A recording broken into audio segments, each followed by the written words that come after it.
ఈరోజు శనివారం టిఫిన్ గారెలు, దానికనే అల్లం పచ్చడి చేశాను. ఇది సుమారు 100 గ్రాముల అల్లం అనుకోండి. అది ముక్కలుగా కట్ చేసుకుని శుభ్రం చేసి ఉంచుకున్నాను. ముందుగా నీళ్లు మరుగుతుండగా ఈ అల్లం వేసి అవి బాగా ఒక 10 నిమిషాలు ఉడికాక అప్పుడు చింతపండు వేసి మరొక 2-3 నిమిషాలు ఉంచి ఒక 3 ఎండుమిరపకాయలు వేసి ఒకసారి బాగా కలుపుకొని 1 నిమిషం తర్వాత స్టవ్ ఆఫ్ చేసుకోవాలి. చల్లారేక మిక్సీలో వేసుకుని ఉప్పు, పసుపు, ఇంగువ వేసి బాగా గ్రైండ్ చేసుకుని మూకుట్లో ఆవాలు, మెంతులు, ఇంగువ పోపు వేసుకుని ఈ గ్రైండ్ చేసుకున్న అల్లం ముద్దంతా కూడా వేసి బాగా ఉడికిస్తాం సిమ్లో మంట పెట్టి. కొంచెం ఇప్పుడు మనకు కావాల్సినంత బెల్లం వేసుకోవచ్చు. నేను కొంచెం ఎక్కువ వేసాను.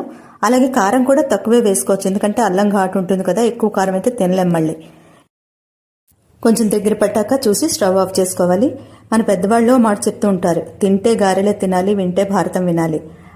అలా ఎందుకన్నారో తెలుసుకోవాలంటే మన ఛానల్ పేరు కింద ఉన్న ప్లే బటన్ క్లిక్ చేస్తే డైరెక్ట్గా మీరు ఆ వీడియో చూడొచ్చు. చూసి మీ అభిప్రాయం చెప్పండి. అందరికీ నమస్కారం. అందరికీ శుభరాత్రి.